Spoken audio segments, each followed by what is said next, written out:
Friends, ఇప్పటివరకు మా channel subscribe చేసి ఉండకపోతే వెంటనే సబ్స్క్రైబ్ చేసుకోండి.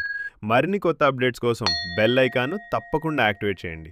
ఈ వీడియో మీకు నచ్చితే లైక్ చేయండి మరియు మీ అమూల్యమైన సలహాలు, అభిప్రాయాలను కామెంట్ రూపంలో తెలియచేయండి. మీ ప్రేమ, ఆదరణ ఎప్పుడు ఇలాగే ఉండాలని కోరుకుంటున్నాం. ధన్యవాదాలు. నమస్కారం. ఈనాటి మన విశ్లేషణకు స్వాగతం. ఈ రోజు మనము ఒక ఆసక్తికరమైన అలాగే కాస్త సంక్లిష్టమైన అంశం గురించి మాట్లాడుకోబోతున్నాం. అదేంటంటే ఉత్తరాఖండ్ రాష్ట్రం కొత్తగా తెచ్చిన డిజిటల్ మతమార్పిడి నిరోధక చట్టం. దీనిపై సిబిఎన్ ఇచ్చిన నివేదికలో అసలు ఏముంది, అందులో దాగి ఉన్న కీలక అంశాలేంటి అనేది నిష్పాక్షికంగా చాలా వివరంగా విశ్లేషిద్దాం. సరే, ముందుగా ఈరోజు మనం ఏ విషయాలు కవర్ చేయబోతున్నామో ఒకసారి చూద్దాం. కొత్తగా వచ్చిన డిజిటల్ ఆంక్షలు, అందులోని చట్టపరమైన యంత్రాంగాలు, జరిమానాలు, అలాగే డిజిటల్ మీడియాపై పడుతున్న ప్రభావం, వీటన్నింటితో పాటుగా దీని వెనకున్న రాజకీయ నేపథ్యం, చివరగా ప్రజాస్వామ్యం వర్సెస్ నిరంకుశత్వం అనే వాదనల వరకు ప్రతి అంశాన్ని మనం వరుసగా చూద్దాం. ఇక ఏమాత్రం ఆలస్యం చేయకుండా మన మొదటి అంశమైన ఈ కొత్త డిజిటల్ ఆంక్షల గురించి మాట్లాడుకుందాం. అసలు ఈ చట్టం గురించి మాట్లాడుకునేటప్పుడు మనకు స్పష్టంగా రెండు భిన్నమైన వాదనలు కనిపిస్తాయి. అవేంటంటే, ఈ చట్టాన్ని సమర్థించేవారు ఇది మతపరమైన హక్కులను రక్షిస్తుందని, సమాజంలో సామరస్యాన్ని కాపాడుతుందని గట్టిగా చెప్తున్నారు. కాని వ్యతిరేకించే విమర్శకుల వాదన దీనికి పూర్తి భిన్నంగా ఉంది. ఈ చట్టం వాక్స్వాతంత్ర్యాన్ని అణిచివేస్తుందని, ముఖ్యంగా క్రైస్తవులను లక్ష్యంగా చేసుకుంటుందని వాళ్లు ఆరోపిస్తున్నారని మూలాలు తెలుపుతున్నాయి. చూశారు కదా, అభిప్రాయాలు ఇక్కడ ఎంత విరుద్ధంగా ఉన్నాయో. ఇప్పుడు మన రెండో అంశంలోకి వెళదాం. అసలు ఈ చట్టంలో ఉన్న నిబంధనలు ఏంటి, ఎలాంటి శిక్షలు అమలు చేయబోతున్నారు అనే విషయాలను పరిశీలిద్దాం.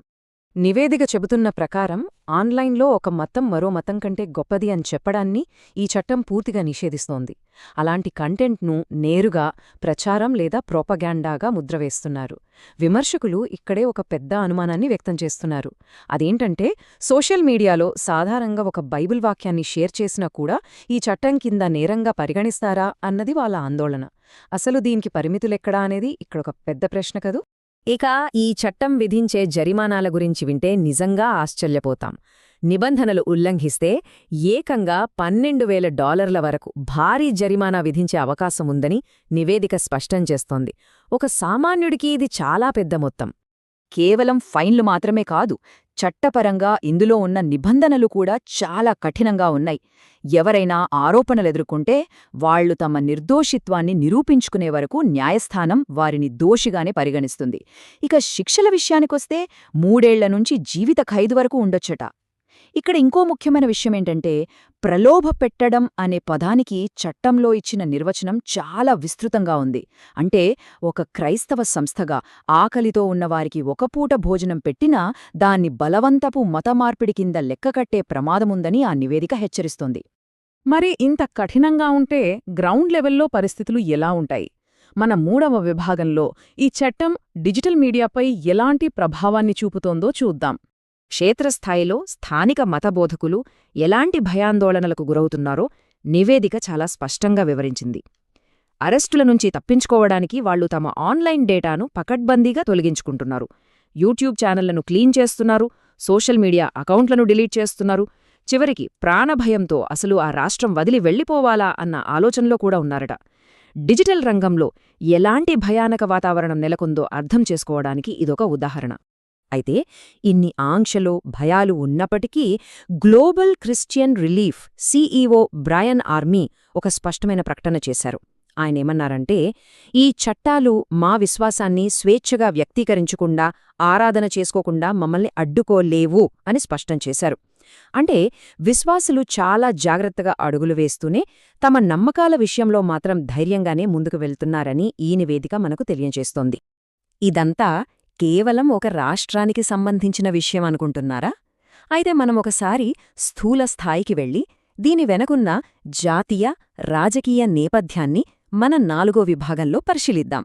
ఈ చట్టాల ప్రభావం కేవలం ఉత్తరాఖండ్కే పరిమితం కాలేదు. భారతదేశ వ్యాప్తంగా ఇప్పటికే ఏకంగా 12 రాష్ట్రాలు ఇలాంటి కఠినమైన మతమార్పిడి నిరోధక చట్టాలను అమలు చేస్తున్నాయని నివేదిక చెబుతోంది. అంటే ఇదొక జాతీయ స్థాయి ధోరణిగా మారుతోందని మనకు స్పష్టంగా అర్థమవుతోంది. ఇక భారతదేశంలో మత మార్పిడిల వెనుక ఉన్న కారణాలపై లోతైన సాంస్కృతిక విభజనలున్నాయి. కొందరు విమర్శకులేమంటారంటే ప్రజలు కేవలం ఆహారం కోసం, ఇతర ఉచిత ప్రయోజనాల కోసమే మతం మారుతున్నారని వాదిస్తూ వాళ్ళని రైస్ క్రిస్టియన్స్ అని ఎద్దేవా చేస్తుంటారు. కాని ఇంకోవైపు చూస్తే కఠినమైన హిందూ కుల వ్యవస్థ వివక్షం నుంచి, ముఖ్యంగా దళితులు బయటపడటానికి మత మార్పిడిని ఒక మార్గంగా ఎంచుకుంటున్నారని మరో బలమైన వాదన వినిపిస్తోందని మూలాలు వివరిస్తున్నాయి. ఈ మత మార్పిడి నిరోధక చట్టాలను అధికార బీజేపీ పార్టీ యొక్క విస్తృత రాజకీయ లక్ష్యాలతో కూడా విమర్శకులు ముడిపెడుతున్నారని ఆ నివేదిక పేర్కొంది. ప్రధానమంత్రి మోదీ నాయకత్వంలో దేశంలోని ప్రతి ఒక్కరూ హిందూగా ఉండేలా ఒక భారతీయ స్వర్ణయుగాన్ని తీసుకురావాలన్న జాతీయవాద అజెండాకు ఈ చట్టాలు ఒక సాధనంగా ఉపయోగపడుతున్నాయని ఈ రిపోర్ట్ విశ్లేషించింది. ఇక మన చివరి విభాగానికి వద్దాం. అసలు ప్రపంచ స్థాయిలో దీని పరిణామాలు ఎలా ఉండబోతున్నాయో చూద్దాం. ఈ నివేదికలో ఒక ఆసక్తికరమైన అలాగే ఆందోళనకరమైన పోలిక చేశారు. భారతదేశ చట్టాలను నేరుగా చైనాలోని నిరంకుశ పరిస్థితులతో పోల్చారు. ఈ చర్యలు ప్రపంచానికి ఎలాంటి సంకేతాలిస్తున్నాయంటే ఇవి నిరంకుశత్వం వైపు మళ్లుతున్న ధోరణిని సూచిస్తున్నాయని వాదిస్తున్నారు. ఈ చట్టాలు స్వేచ్ఛా ప్రసంగానికి, అలాగే నాగరిక ప్రపంచపు ప్రాథమిక ప్రజాస్వామ్య విలువలకు పూర్తిగా వ్యతిరేకంగా ఉన్నాయని సిబిఎన్ విశ్లేషణ బలంగా చెబుతోంది. సో ఈ రిపోర్ట్లోని వాదనలన్నీ విన్న తర్వాత సహజంగానే మనందరి మదిలో ఒక పెద్ద ప్రశ్న తలెత్తుతుంది. అదేంటంటే, ప్రపంచవ్యాప్తంగా ప్రజాస్వామ్యం, మనస్సాక్షి స్వేచ్ఛ నిజంగానే దాడులకు గురవుతున్నాయా? ఈ పరిణామాలు కేవలం భారతదేశానికే పరిమితమా? లేక ప్రపంచవ్యాప్తంగా వ్యక్తిగత మత స్వేచ్ఛల భవిష్యత్తు గురించి మనం ఆందోళన చెందాలా అన్నది మనం లోతుగా ఆలోచించాల్సిన విషయం. ఈ ఆలోచనతోనే ఈనాటి విశ్లేషణను ముగిద్దాం.